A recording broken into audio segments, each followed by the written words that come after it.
안녕하십니까. 닥터 파이낸스 김영환 교수입니다. 2024년이 가기 전에 구독자 수 2024를 돌파했기 때문에 그 기념으로 감사합니다 하고 인사드리고 동시에 또 기념 영상을 한번 찍어 보려고 합니다. 2025년이 오기 전에 2025명도 넘을 수 있을까요? 한번 보겠습니다. 근데요, 좌우지간에 지금 우리가 또 얘기하고자 하는 거는 이슈가 되는 게 외환 시장이 됩니다. 그래서 달러 값이 1,460원을 돌파했거든요. 이거 괜찮은 건가? 전고점이 2008년 글로벌 금융위기 때 한 1,600원 근처를 찍은 적이 있어요. 1,570원 정도인가 그렇습니다. 그 다음에 그거보다 더 전으로 가면은 아시아 금융위기 때에 97년쯤에 근 2,000원을 찍은 적이 있습니다. 거기까지 갈 건가? 걱정되시잖아요. 그죠?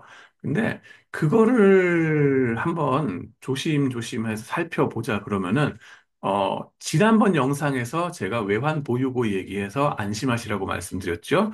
두 번째로는 거기서 얘기한 거 동영상에 확인하시기 바랍니다. 이 대외 순채권국이다. 채무국이 아니다. 달러 빚을 급하게 갚을 일이 없다. 오히려 우리가 채권자로서 더 행세를 할 수가 있기 때문에 걱정하시지 말라는 거고요. 그 다음에는 또 다른 것들도 같이 외국인들의 움직임이나 개인들, 기관들의 움직임, 주식시장에 털고 나가는 정도를 한번 보긴 해야 되고, 그 다음에는 국민연금이 어떻게 역할을 하는가, 그런 거에 대해서 좀 경고를 말씀을 드렸습니다만은, 전반적으로 그렇게 크게 걱정할 건 아니다 하는 거였고요. 그래도 오늘 숫자가 그렇게 막 돌파를 했기 때문에 한 가지 더 지표를 볼까 합니다. 그거는 여기 나오는 CDS 스프레드라고 하는 걸 좀 말씀을 같이 나누려고 합니다. 그건 뭐냐면요. 이제 화면 공유를 할 텐데요. 보시면은 CDS 프리미엄이라고 하는 거예요. 우리나라 이제 정부가 빚을 지잖아요. 우리나라 정부가 빚을 졌을 때에 이제 국제적인 투자자들한테 달러로 돈을 빌리겠죠. US 달러로 채권을 발행해서 돈을 빌립니다. 국고채인데 달러로 표시된 거라고 보시면 됩니다. 그러면은 해외 투자자들이, 그죠? 워런 버핏 같은 분들이 한국 정부를 한번 믿고 투자해 주겠어. 딱 하면서 했을 때에 근데 만약에 5년 후에 한국 정부가 이 달러 빚을 제대로 못 갚으면 어떡하지? 헉 하고 걱정될 수 있잖아요. 그럴 때에 보증해주는 존재가 있으면 좋겠죠. 그거를 이제 오픈 마켓에서 다른 이 CDS라고 해가지고 크레딧 디폴트 스왑이라는 컨트랙트를 그 계약을 맺는 거예요. 그래서 다른 제3자 보험사라든가 글로벌 금융기관들이 이런 걸 많이 하는데, 걱정 마세요, 워런 버핏님. 한국이 망하면 내 손에 장을 지죠. 이러면서 베팅을 하는 겁니다. 보험의 그 특성이, 베팅에서 온 거지 않습니까? 저 회사 망하면 내 손에 장을 지죠. 내가 갚아줄게. 걱정 마. 하는 그런 거거든요. 그러니까 이것도 마찬가지로, 이런 이제 매트라이프라든가 뭐 여러 가지 뉴욕 라이프라든가 이런 회사들이 아니면 뱅크 오브 아메리카도 될 수 있고 한국 정부를 내가 보증해 줄게. 그 못 믿으시겠으면 내가 보증해 줄게. 한국이 망하면은 그 빚을 내가 대신 갚아주리다 하는 거거든요. 그렇게 해서 워런 버핏한테 딱 개런티를 해주는 거예요. 그러면 버핏은요. 이거 보험을 드는 건데, 그죠? 한국 정부의 국고채에 대해서 안 망한다는 보험을 드는 건데 그 공짜가 아니겠죠. 보험료를 내야 될 거 아니에요. 그 보험료율 이게 CDS 스프레드라고 보시면 됩니다. 그러니까는 이 CDS 스프레드라고 하는 거는 부도 확률하고 같이 가겠죠. 그래서 부도 확률이 높아진다. 그러면 CDS 프리미엄 스프레드도 같이 높아지고 부도 확률이 낮아진다. 그러면 이게 확 내려갑니다. 그래서 지금 우리나라의 CDS 스프레드가 몇 정도 되느냐? 한 37 베이시스 포인트 된다 하는 거를 알 수 있습니다. 자, 이게 그러면은 지난 1년 동안 어떻게 됐는가? 1년 기준으로 쫙 봤을 때는 희한하게도 쭉 내려가는 20 베이시스 포인트 정도가 내려갔어요. 즉, 금융적으로 채권 채무 관계 이렇게 봤을 때 우리나라는 걱정할 거 없다. 대외 순 채권국이다 하는 얘기 있었죠. 그죠? 그 얘기를 서포트한다고 보시면 됩니다. 걱정하시지 마시라. 달러 빚을 못 갚을까 봐 안달복달? No. 걱정하지 마시고요. 단지 우리나라에서 지금 문제가 되는 거는 정치 불안정입니다. 단기적인 정치 불안정. 이게 장기화되면은 안 되겠죠. 그죠? 그런 일이 있어서도 안 되겠고요. 그 얘기는 좀 이따 하겠습니다. 좌우지간에 정치 얘기는 좀 조심스럽기는 한데 CDS 프리미엄이 지금 37 베이시스 포인트 그 숫자 기억해 주세요. 그러면 37 베이시스 포인트 대비 우리 바로 옆에 있는 일본은 어떨까? 궁금하죠? 일본이란 나라는 지금 21 베이시스 포인트라고 합니다. 21 베이시스 포인트. 이렇게 확 낮은 걸 알 수 있어요. 근데 희한한 건 뭐냐면은 사실 일본은요, S&P 그 신용평가사에서 평가했을 때 싱글 A 플러스 레이팅으로 신용도가 한국보다, 대한민국보다도 지금 못한 상황입니다. 걔네가 오히려 망할 확률이 더 높아요. 우리는 더블 A거든요. A가 두 개나 붙어 있어요. 걔네는 하나밖에 없고 플러스예요. 왜 그럴까? 우리보다도 못한 레이팅인데도 저렇게 스프레드가 낮아질 수가 있는가? 반면에 중국은 싱글 A 플러스로 일본하고 똑같은 크레딧 레이팅이에요. 그런데 걔네들의 CDS 스프레드는 67 베이시스 포인트인가 아주 저 위에 있습니다. 두 배 정도 된다고 보시면 돼요. 그래서 중국하고 우리나라의 CDS 스프레드는 크레딧 레이팅하고 컨시스턴트하게 가는 게 보이는데 일본은 왜 역전이 돼 있는가? 미스테리입니다. 근데 몇 가지 설명은 가능합니다. 뭐냐 하면은 세 가지인데 첫 번째는 레이팅 에이전시가 조금은 느려요. CDS 스프레드가 빠릅니다. 실시간으로 마켓이 에피션트 해가지고 촉촉 반영하는 거, 킹 반영, 빨리빨리 된다는 거가 있고요. 두 번째로는, 어, 일본은 부채의 성격이 우리나라랑 다르다. 이것이 CDS가 US 달러 베이스로 하는 거거든요. 미국 달러 부채를 얼만큼 졌느냐? 그 외환 부채이기 때문에 우리나라는, 부담이 좀 있죠. 그죠? 그리고 액수 자체가 경제 규모에 비해서 좀 더 일본 대비 상대적으로 좀 더 많이 있다. 그리고 기축통화국이 아니잖아요. 일본은 기축통화국인데다가 상대적으로 우리나라보다 달러 빚을 좀 덜 졌을 수가 있죠. 경제 규모 대비 감당할 수가 있다는 거고 또 하나 마지막으로는 일본의 부채의 성격은 내국민들이 많이 쥐고 있어요. 엔화 부채가 많습니다. 특히 뭐냐 하면은 펜션 부담이 많죠. 연기금, 노령층들, 인구 노령화가 우리보다 한 20년이 더 진행이 된 나라이기 때문에 즉 우리나라도 20년 후에는 일본처럼 된다는 얘기인데 그래서 일본 엔화 부채가 많기 때문에 부담이 좀 달러 베이스로 봤을 땐 좀 부담이 덜하다. 심할 경우 자기네 나라로 돈을 빚졌으면 그냥 찍어내면 그만이에요. 그런 이제 그렇기 때문에 그런 점에 있어서 차이가 있다 하는 거 좀 재밌는 대조가 되겠습니다. 좌우지간에 그렇게 해서 일본과 우리나라, 중국 크레딧 레이팅과 CDS 스프레드 비교를 좀 말씀을 드렸고요. 그 다음에는 우리나라 원화 값이 지금 많이 폭락했다는 얘기죠. 이렇게 빨리 폭락하는 거 좋은 건 아닙니다. 달러 값이 갑자기 저렇게 올라가는 거 좋은 거 아니라고요. 어떤 점에서 안 좋으냐? 단기적으로 우리의 수입 물품 가격이 올라가죠. 뭐예요? 원유, 그죠? 뭐든지 우리는 다 수입해가지고, 원유부터 뭐 원자재를 다 수입해가지고, 우리가 제조를 해가지고 수출하는 구조인데, 수입 물품 가격이 막 올라가면은 인플레이션이 올라갈 수밖에 없어요. 그래서, 수입 때문에 일어나는 효과, 단기적으로, 무역 수지 적자를 당할 수밖에 없다. 금년 말에, 좋지는 않겠죠. 단기적으로 악영향을 미친다. 이렇게 쭉 내려갔다가, 그 다음에 장기적으로는 오히려 긍정적인 효과가 있다 하는 게 있습니다.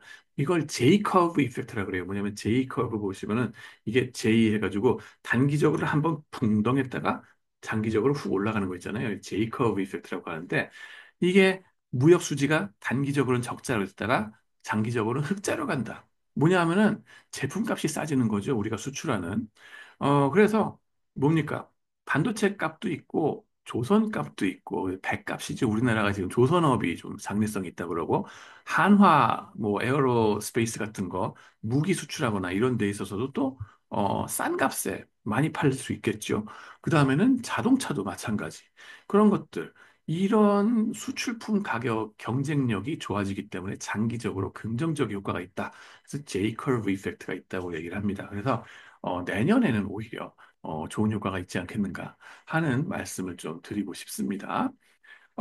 그래서 이제 금융시장, 특히 달러 부채, 뭐 환율 이런 거에 있어서 걱정을 어느 정도 해야 되는가? 패닉하지 마시라 하는 거죠. 감정은 투자에 도움이 되지 않습니다. 그렇기 때문에 침착하시라 하는 거고, 97년 상황 우리한테 트라우마로 남아 있지만은 그때하고는 상황이 완전 다르다. 많이 많이 다르다. 많이 컸다, 우리나라. 좀 그렇게 생각하셔도 괜찮습니다. 아, 자만하는 거 아니냐? 물론 자만해서는 안 되겠습니다. 하지만은, 너무 우리 자신을 너무 왜곡되게, 축소되게, 불안하게 생각하시지 마시라. 자꾸 불안하게, 축소되게 생각하면은 그거 역시 self-fulfilling prophecy라고 해서 백해무익합니다. 좋지 않아요. 당당하시라 하는 겁니다. 그 다음에는 정치적으로 이제 그게 우리나라 경제나 금융은 괜찮은데, 어, 정치적으로가 단기적인 불안정이 정말 문제인 거죠. 전에 없던 이런 크라이시스가 닥치는 건데, 이걸 어떻게 해결할 건가? 정말 지혜를 모아서 서로 간에 잘 해결이 됐으면 좋겠습니다. 간절한 바람입니다. 이게 장기적인 정치 불안 앞에 경제도 어쩔 수가 없거든요. 그렇기 때문에 이게 지속이 되면 안 됩니다. 얼른 간에 문제 해결이 돼야 되는데, 거기서 한마디 하고 싶은 거는 조심스럽게 에코 체인버 효과라는 걸 좀 말씀드리고 싶어요. 에코 체인버 효과라는 게 뭐냐면요, 어, 우리나라의 유튜브, 이런 유튜브 소셜미디어가 아주 큰 효과를 발휘했지 않습니까? 사실 강남 스타일 2012년 때에 나갔던 거 생각해 보시면은, 그때부터 우리나라가 유튜브로 큰 나라라고 또 보시면 돼요. 그 이전에 몇십 년은 많이 제조업을 통해서 열심히 노력해가지고 성공한 나라라고 하면은 2012년 이래로는 사실 소셜미디어를 통해서 케이팝이 걷잡을 수 없이 올라갔고, 그죠? 강남스타일을 이시로 해가지고, 유튜브, 소셜미디어, 페이스북 등등 그런 거의 효과를 만끽했다라고 볼 수 있는데, 그거가 좋기만 한 게 아니라 안 좋은 효과도 있거든요. 제도권 미디어를 너무 불신하게 되는 것, 과도한 불신 좋지 않습니다. 그러면서 그 에코 체인버라는 효과가 나온다는 건데 행동 재무적으로도 밝혀진 바입니다. 보시면은 소셜 미디어에서 서로 간에 불장 내지는 사자 뭐 이런 거 주식 시장이 앞으로 잘 될 거야 라고 믿는 사람들끼리끼리 모여가지고 서로 간에 막 톡을 주고받으면서 그래 그래 우리가 제일 맞는 현명한 투자자고 사야 돼 라고 서로 모인답니다. 그러면서 계속 바이짓을 하고요. 셀하고 베어들, 이 패시미스트, 비관론자들끼리 또 모여가지고 또 자기들만의 에코 체인버, 에코 체인버가 뭐냐면은 자기들 방 안에 갇혀가지고 자기들 마음 편한 사람끼리만 서로 막 동의하는 말만 그래 그래 네 말이 옳아. 또 옳으신 말씀입니다. 동의합니다. 서로 좋아요를 클릭하면서 그죠? 서로 간에 그걸 확인하는 즐거움 속에서 사는 게 바로 에코 체인버가 되겠습니다. 그래서 안 좋은 점은 뭐냐면은 바깥의 말들을 객관적인 말들을 서로 간에 비교를 못 해요. 그러다 보니까는 이 투자하는 데 있어서도 낭패를 보기 쉽다는 거예요. 뭐냐면은 비관론자들끼리 모여가지고 숏 치고 공매도 치는데 주가가 안 떨어져. 반면에 또 불끼리 모여가지고는 막 황소장이 올 거야 막 바이를 하는데 주가가 안 올라가. 이래가지고 서로 간에 그죠? 에코 체인버에 모인 사람들끼리 쪽박을 내고 털리신다 하는 겁니다. 백해무익입니다. 네, 저도 물론 제 유튜브 채널에 좋아요 이 버튼이 올라가길 바라지 싫어요 이게 오기를 바라는 마음은 없습니다. 저도 뭐 그거 인정합니다. 인지상정이에요. 그죠? 하지만은 이런 에코 체인버 효과가 투자의 백해무익이다 하는 거가 이미 행동제목에 밝혀진 바입니다. 그죠? 이거에 대해서 밝혀주신 교수님들 여기 나와 있고요.